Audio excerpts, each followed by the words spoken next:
firman Tuhan Yohanes 14 ayat 12 sampai 13.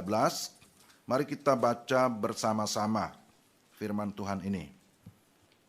Yohanes 14 ayat 12 sampai 13. Kalau sudah menemukan, kita baca 1, 2, 3. Aku berkata kepadamu, sesungguhnya barang siapa percaya kepadaku, ia akan melakukan juga pekerjaan-pekerjaan yang aku lakukan. Bahkan pekerjaan-pekerjaan yang lebih besar daripada itu. Sebab aku pergi kepada Bapa. Dan apa juga yang kamu minta dalam namaku, aku akan melakukannya, supaya Bapa dipermuliakan di dalam Anak. Demikian firman Tuhan, dan tema kita ada di spanduk di depan, Limitless Service. Ini tema yang diberikan oleh panitia HUT. Ya. Kalau kira-kira diterjemahkan berarti pelayanan tanpa batas. Itulah tema kita. Bapak Ibu, saya ingin mengikuti jejak Pak Budi ya. Tadi waktu nyanyi PW ada pantunnya juga ya katanya ya. Ya, jadi saya mulai dengan pantun. Ada 2 pantun. Yang pertama, hampir lupa lagi. Tidak pernah berpantun ya. Jadi jalan-jalan ke kota Bogor. Wah, cakep ya.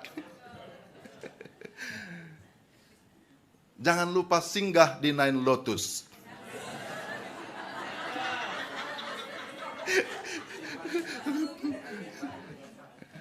Jika hati ingin nyaman dan segar, jangan lewatkan ibadah di Pokbukris. Iya, boleh tepuk tangan dong ya. Ya. Itu baru yang pertama. Yang kedua di akhir khotbah. Ya.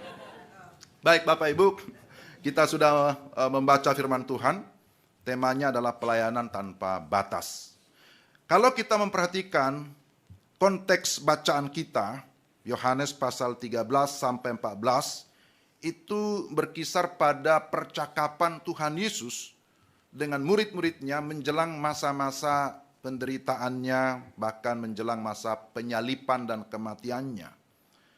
Yesus mengajar murid-muridnya, tapi tidak hanya mengajar dengan kata-kata, tapi juga menunjukkan keteladanan di dalam perbuatan ataupun di dalam pelayanan. Dan juga sekaligus ketika Yesus memberitahukan bahwa tidak lama lagi dia akan meninggalkan murid-muridnya, Yesus juga memberikan mereka penghiburan, memberikan mereka penguatan bahwa Yesus tidak meninggalkan mereka begitu saja. Ya, tetapi Yesus berkata, kalau aku pergi, ada Roh Kudus yang akan datang, mengajar, bahkan menghibur, menuntun seluruh kehidupanmu. Tetapi kemudian Yesus juga berkata bahwa kalau kamu sungguh-sungguh di dalam aku, kamu sudah memiliki jaminan. Sudah ada kepastian keselamatan. Maka kalau kita baca mulai dari ayat-ayat pertama Yohanes pasal 14, Yesus berkata, janganlah gelisah hatimu. Percayalah kepadaku, percayalah kepada Allah, percayalah juga kepadaku. Di rumah Bapakku banyak tempat tinggal. Jika tidak demikian, tentu aku mengatakannya kepadamu, sebab aku pergi ke situ untuk menyediakan tempat bagimu. Lalu ayat 3, dan apabila aku telah pergi ke situ dan telah menyediakan tempat bagimu, aku akan datang kembali dan membawa kamu ke tempatku, supaya di tempat di mana aku berada, kamu pun berada. Ini sebuah penghiburan, sebuah jaminan, kepastian keselamatan. Lalu ditegaskan lagi di dalam ayat yang ke-6, kata Yesus kepadanya, akulah jalan dan kebenaran dan hidup. Tidak ada seorang pun yang datang kepada Bapa kalau tidak melalui aku. Jadi Yesus sudah memberikan sebuah kepastian, jaminan keselamatan bagi setiap orang percaya. Tetapi saudara tidak stop sampai di situ. Yang tidak kalah penting, Yesus berkata bahwa sekalipun kamu sudah mendapatkan jaminan itu, tapi kamu harus ingat, selama kamu masih ada di dunia ini, selama kamu masih hidup, selagi masih ada kesempatan, maka kamu harus bekerja. kamu harus melayani. Inilah yang kita baca di dalam ayat 12 dan ayat 13 yang tadi.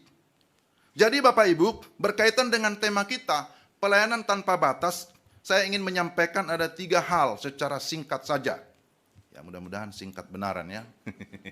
Tergantung pimpinan Roh Kudus.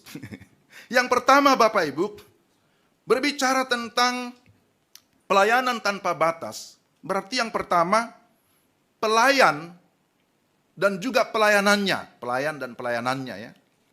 Itu harus didasarkan pada iman yang sejati, pada iman yang benar. Memang antara pelayan dan pelayanannya mestinya itu sinkron, itu tidak bisa dipisahkan.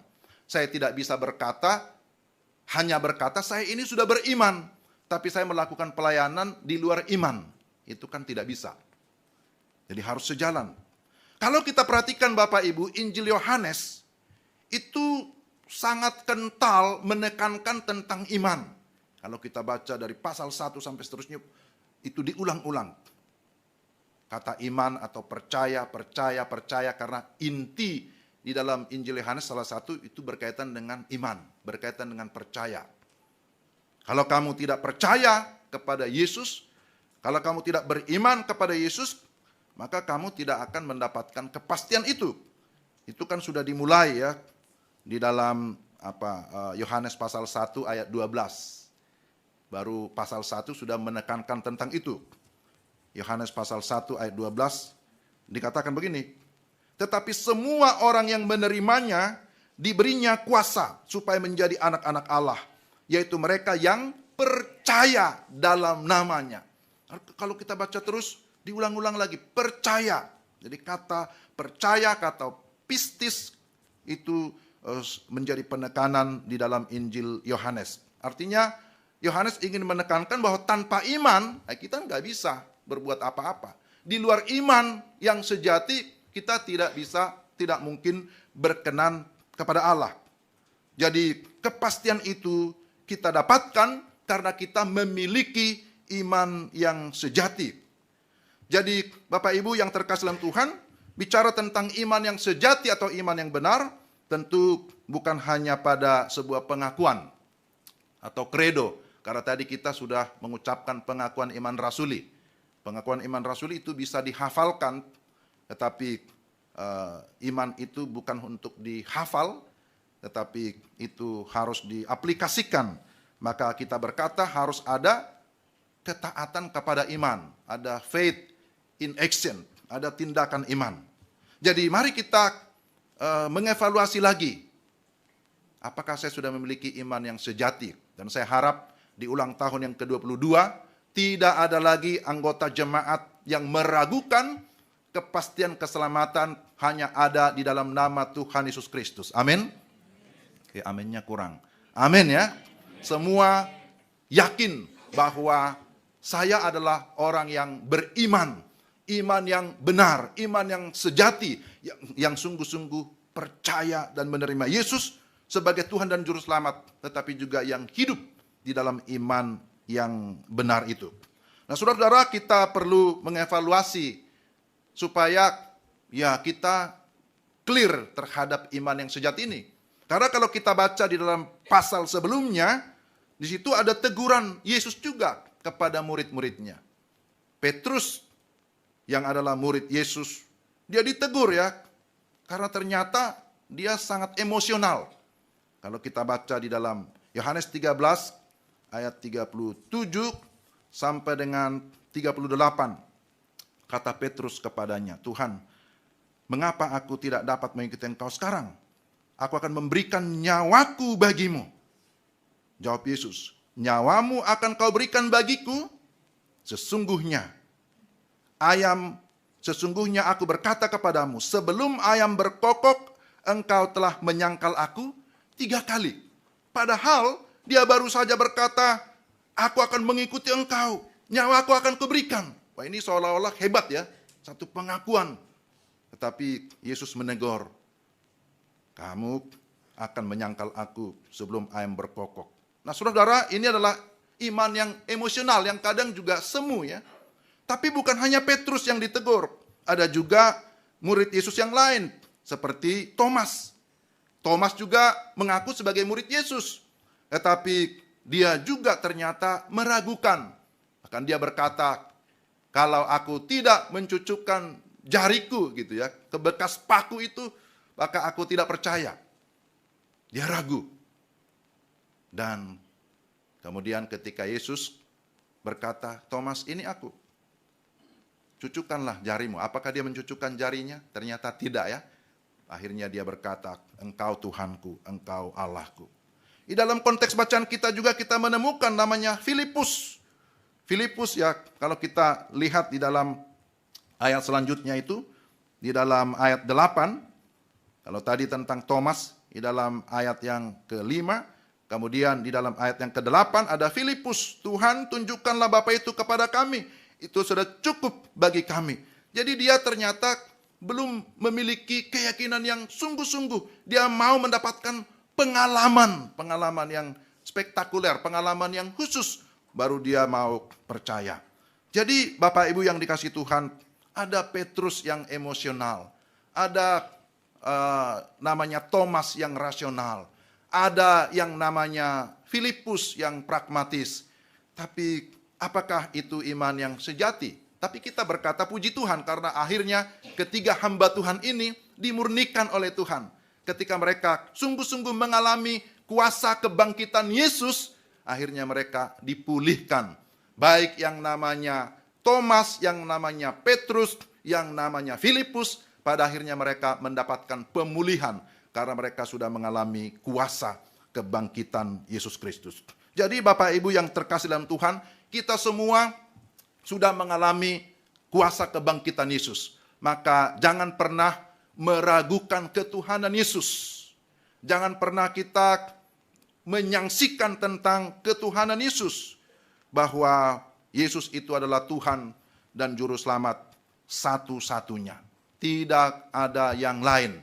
Saya sering menyatakan bahwa Yesus itu bukan salah satu Tuhan dan Juru Selamat. Tapi dia adalah satu-satunya Tuhan dan Juru Selamat. Bapak Ibu yang dikasihi Tuhan, inilah hal yang pertama. Bahwa pelayanan tanpa batas haruslah didasarkan pada iman yang sejati. Iman yang benar. Dan yang kedua, bahwa pelayanan tanpa batas itu dilakukan dengan hope dan scope, pengharapan dan juga jangkauan yang besar. Di sini dikatakan di dalam ayat 12, aku berkata kepadamu sesungguhnya barang siapa percaya kepadaku, ia akan melakukan juga pekerjaan-pekerjaan yang aku lakukan. Bahkan pekerjaan-pekerjaan yang lebih besar daripada itu. Yesus sendiri berkata, kamu akan mengerjakan pekerjaan yang lebih besar. Ini apa maksudnya? Ada satu orang misionaris ke India namanya William Carey. Ya, kalau pernah ikut kursus Kairos, nama ini pasti disebutkan ya.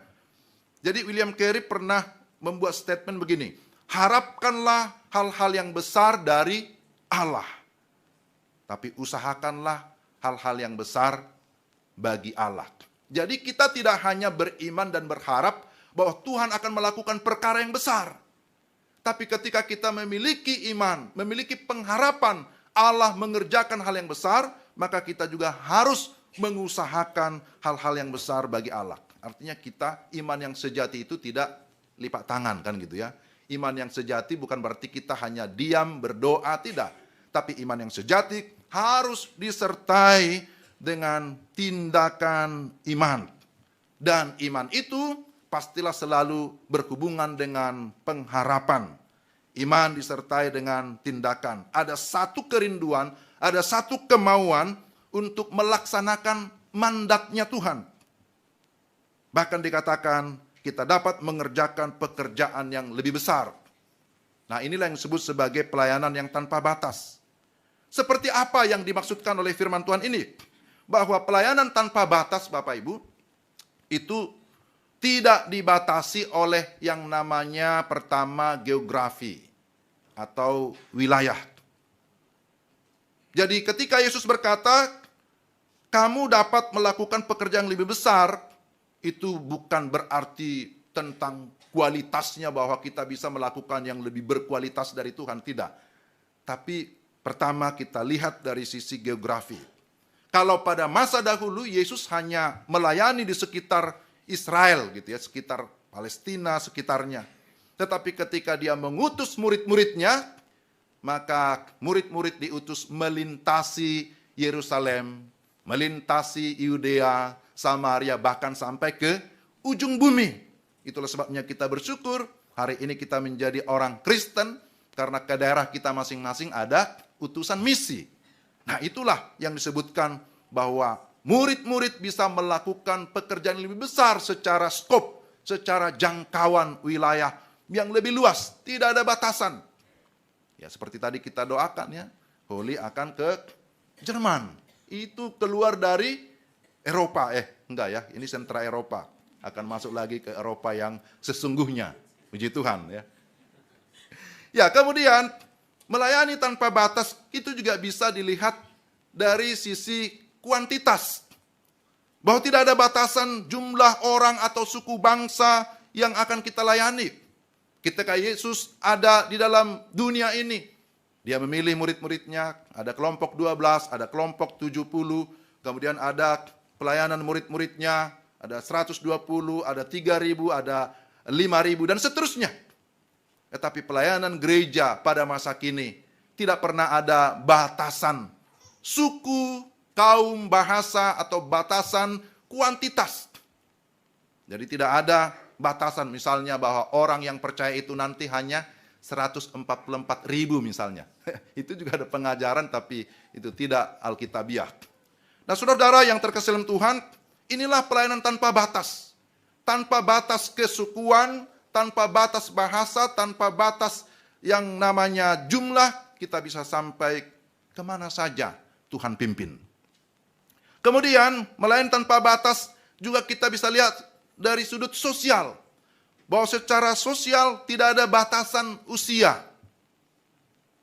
Ya, mungkin pada masa rabi zaman dahulu, kalau masuk dalam jabatan struktural, misalnya harus umur 30 gitu ya.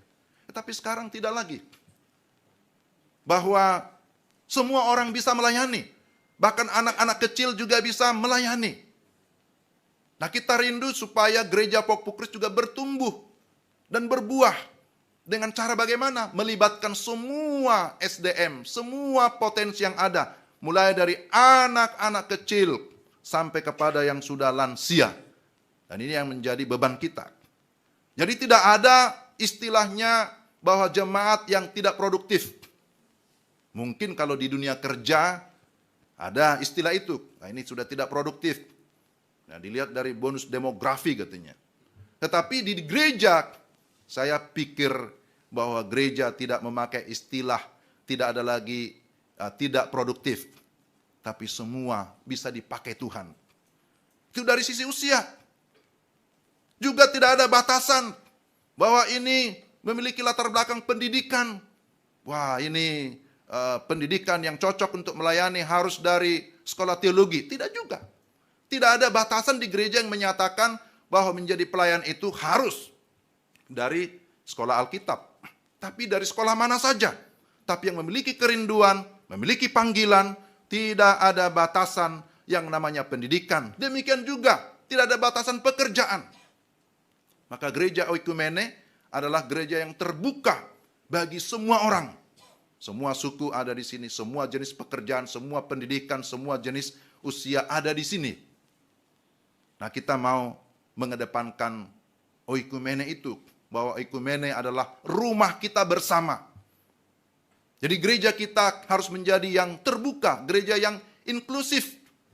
Ya, terhadap keselamatan kita eksklusif. Tapi terhadap yang namanya pelayanan terbuka bagi siapa saja. Saya pernah menyampaikan jangan sampai kita kalah. Masjid saja terbuka bagi semua orang 24 jam siapa yang mau datang ke sana. Jadi gereja juga harus membuka diri untuk bisa menerima tanpa ada batasan sosial. Jadi jangan sampai ada yang merasa, wah saya di Pokpukris itu kayaknya tidak diterima gitu. Dia pulang diam-diam karena merasa tidak ada yang menyambut misalnya. Oh saya kok nggak dapat respon yang positif. Tapi sejauh ini puji Tuhan ya, kita semua masih dalam kondisi yang baik-baik saja, kita bisa saling menerima perbedaan satu dengan yang lain. Ya, bahwa kita adalah satu kesatuan sekalipun di dalam kepelbagaian. Unity in diversity. Satu kesatuan di dalam keberagaman. Nah, itulah yang namanya oikumene itu. Kemudian juga kalau kita lihat pelayanan tanpa batas dari sisi waktu juga. Bahwa tidak ada batasan waktu, selalu tersedia waktu yang Tuhan berikan 24 jam sehari. Ya, tidak ada 25 ya. Kapan saja kita bisa melayani sebenarnya.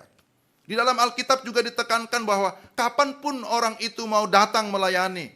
Ada perumpamaan di sana ya. Ya, ada yang dimulai jam 6 pagi, mau jam 9, pukul 12, pukul 3, pukul 5 sore. Ya, tidak ada batasan waktu. Kapanpun kita bisa melayani. Apalagi di zaman sekarang ini. Pelayanan kita tidak hanya on-site. Sekarang udah bisa pelayanan online. Ya, terima kasih juga kepada para pemuda yang menggalakkan juga mulai lagi kebangkitan pelayanan media sosial. Karena di zaman sekarang memang media sosial juga ya sangat penting ya, berpengaruh bagi ya bukan hanya sekedar promosi, tapi jikalau itu dilakukan dengan sungguh-sungguh, itu juga bisa mendatangkan jiwa-jiwa untuk datang kepada Tuhan. Jadi Bapak Ibu yang terkasih dalam Tuhan, maka inilah yang kita lihat sebagai kairosnya Tuhan. Ada kesempatan Tuhan berikan bagi kita melayani tanpa batas. Tanpa batas geografis, tanpa batas kuantitas, tanpa batas sosial, tanpa batas waktu, tapi terlebih Tuhan juga melengkapi kita dengan shape kita masing-masing. Waktu pelayanan pemuda ini juga ditekankan ya, ditegaskan bahwa Tuhan memberikan kita yang namanya spiritual gifts, ya S-nya ya. Ya, kita diberikan Tuhan karunia-karunia rohani. Semua orang percaya diberikan Tuhan yang namanya karunia rohani untuk bisa melayani. Ya. Jadi kalau kita bandingkan dengan Matius 25, dipakai di sana istilah talenta. Semua orang diberikan talenta, diberikan karunia untuk bisa melayani.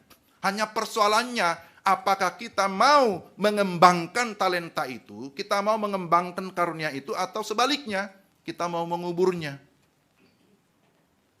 Tuhan memberikan kita semua karunia rohani, tapi pertanyaannya sejauh mana kita mau melibatkan diri dalam pelayanan. Maka di usia 22 ini, ya kalau secara usia 22 itu kan sudah dewasa ya. Maka sebenarnya kita semua sudah terlibat di dalam pelayanan. Dan kalau kita bisa melibatkan diri, ya ini adalah sesuatu yang sangat-sangat luar biasa tentunya. Tuhan memberikan kita spiritual gifts, tapi juga Tuhan memberikan kita hati ya, heart ya. Tuhan memberikan kita juga yang namanya ability. Tuhan memberikan kita kemampuan. Tuhan tidak hanya memberikan kita talenta karunia, tapi dia juga memberikan kita hati untuk melayani, kemampuan untuk melayani. Asalkan kita punya kemauan. Kalau kita punya kemauan, pasti Tuhan memberikan kita kemampuan. Tuhan juga memberikan kita yang namanya personality, memberikan kita kepribadian. Ya, masing-masing memang ada perbedaan. Seperti tadi ada Thomas, ada Filipus, ada Petrus, ada Yohanes, punya perbedaan kepribadian. Tapi semua dipakai Tuhan untuk saling melengkapi satu dengan yang lain. Tapi yang penting bahwa semua perbedaan kepribadian itu ditundukkan kepada iman yang sejati. Sehingga kita bisa saling menerima satu dengan yang lain. Tuhan juga memberikan kita yang namanya experience, punya pengalaman rohani. Dan semua shape ini, disingkat shape ya, membentuk kita menjadi pribadi-pribadi hamba Tuhan. Yang pada akhirnya Tuhan bisa pakai. Sekalipun kita terbatas, tapi kita mengingat pelayanan kita tidak terbatas. Kenapa? Karena kita punya Tuhan yang tidak terbatas. Dan juga ladangnya tidak pernah terbatas. Ladang dikatakan luas, sudah menguning, siapa yang akan menuai? Maka dibutuhkan orang-orang, pribadi-pribadi yang sungguh-sungguh mau melayani Tuhan tanpa batas. Jadi kalau kita mau memberi diri untuk melayani, maka saya percaya gereja kita akan terus bertumbuh, dan bukan hanya bertumbuh, tapi berbuah bagi kemuliaan Tuhan. Amin. Nah, ini hal yang kedua. Dan yang terakhir Bapak Ibu, bahwa pelayanan tanpa batas haruslah dilakukan dengan motivasi yang benar. Di dalam ayat 13 disebutkan supaya Bapa dipermuliakan di dalam anak. Inilah yang menjadi motivasi kita. Tujuan tertinggi dari kehidupan kita, tujuan tertinggi dari pelayanan kita adalah supaya Tuhan dimuliakan. Soli Deo Gloria. Segala kemuliaan hanya bagi Tuhan. Dan dikatakan ketika kita melayani Tuhan dengan motivasi yang benar, supaya Tuhan dimuliakan, maka juga ada garansi yang diberikan. Mari kita perhatikan ayat 13 ini. Dan apa juga yang kamu minta dalam namaku, aku akan melakukannya, supaya Bapa dipermuliakan di dalam anak. Memang motivasi kita bukan supaya setiap apa yang kita minta diberikan, bukan itu. Motivasi kita bukan berkat-berkatnya, tetapi dikatakan ketika kita melakukan sesuatu, melakukan pelayanan supaya Tuhan dimuliakan, ini paralel dengan Matius 6 ayat 33, maka Tuhan juga akan memberkati. Maka Tuhan juga akan memberikan kita garansi. Apa yang kita minta sesuai dengan kehendaknya, maka itu akan diberikannya. Ini adalah bukti yang nyata yang kita bisa lihat di dalam Alkitab. Para murid-murid yang diutus oleh Tuhan untuk melayani ke berbagai tempat, Tuhan selalu memberikan penyertaan. Memang itu janjinya, akan menyertai engkau senantiasa sampai kepada akhir zaman. Maka kalau sampai saat ini Gereja Pok Pukris Kota Wisata ada, itu juga adalah bukti adanya janji penyertaan Tuhan. Tadi pagi saya meminta Juan, mari kita berdoa. Hari ini kan kita mau beribadah. Ini Juan ya, saya agak tersentuh dengan doanya. Berdoalah. Lalu dia berdoa begini, Tuhan, kami bersyukur hari ini ada kesempatan beribadah. Hari ini juga ulang tahun Gereja Pok Pukris. Kalau hari ini, sampai hari ini, gereja ini bisa bertahan, itu adalah karena kasih Tuhan. Dan Tuhan tolong supaya terus bertahan dan bisa bertumbuh. Itu doanya. Saya kaget karena ini doanya luar biasa ini. Setelah itu saya bilang, very good, bagus sekali doanya.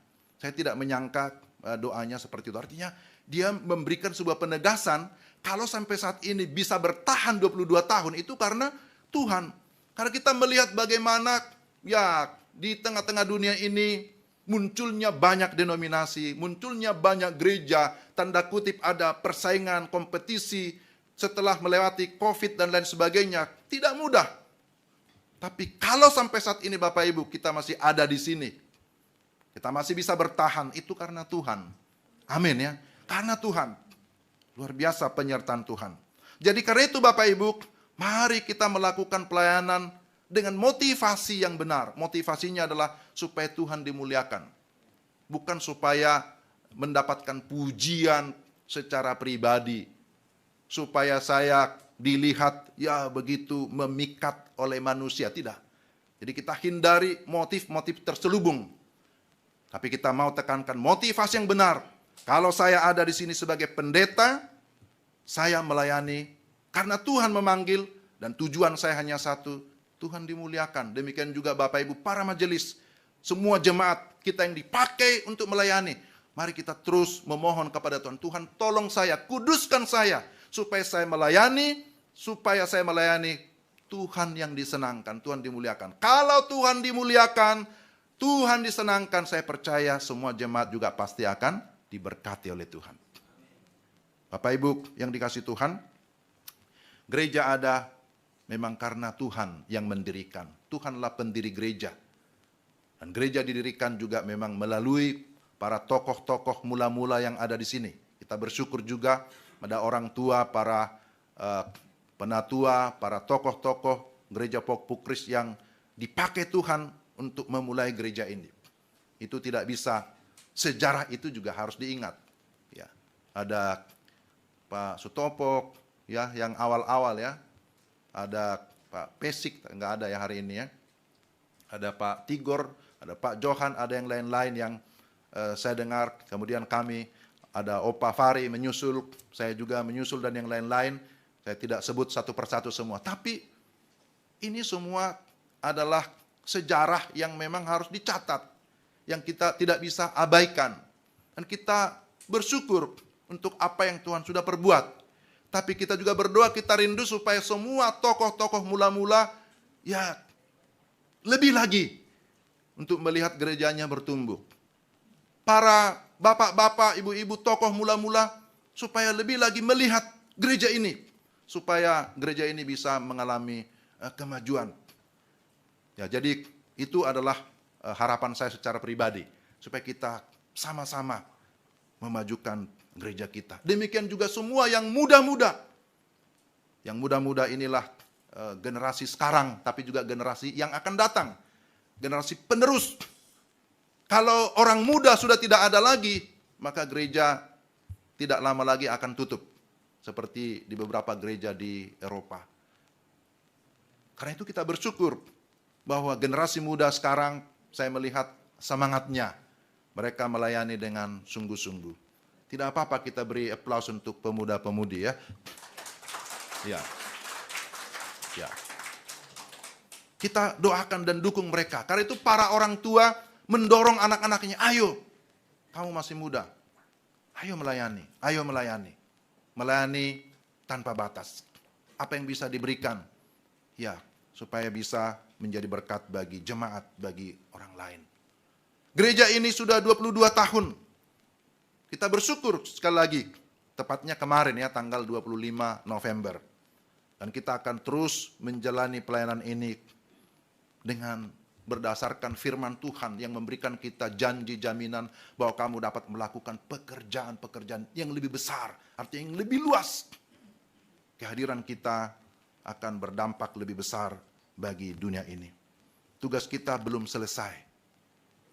Tapi mari kita tetap menjalankan semua tugas pelayanan ini dengan mengingat visi dan misi yang Tuhan berikan.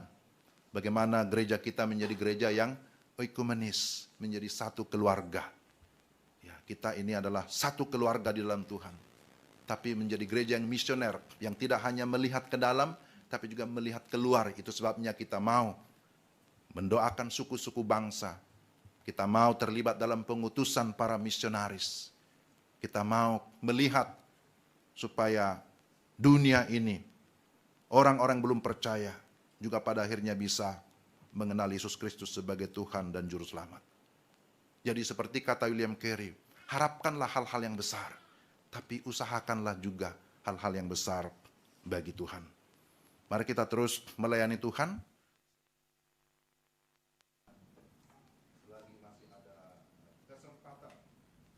Ini mati. Ya. Selagi masih ada kesempatan, mari kita melayani. Pantun yang terakhir. Pantun yang terakhir secara khusus untuk Holly. Holly sudah pergi ya? Masih ada ya? Saya ingat dulu pantunnya apa tadi. Anak merantau ke tempat yang jauh. Naik pesawat, pergi tinggal landas. Oh, cakapnya kurang kencang jadi. Ya, anak merantau ke tempat yang jauh.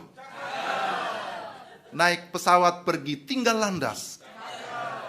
Jika ingin tetap bertumbuh dan berbuah, mari melayani tanpa batas. Mari kita berdoa. Tuhan, kami bersyukur ada kesempatan bagi kami untuk mendengarkan sebagian firman-Mu. Kami berdoa supaya firman itu boleh menjadi bagian dalam hidup kami, yang sungguh-sungguh kami hidupi, yang kami lakukan di dalam kehidupan kami, sehingga melalui kehidupan kami, sungguh Tuhan dimuliakan. Dimanapun kami berada, Tuhan memakai kami menjadi alat berkat, supaya kehadiran kami dimanapun, baik di tengah keluarga, lingkungan, kerja, masyarakat, di sana nama Tuhanlah yang dimuliakan.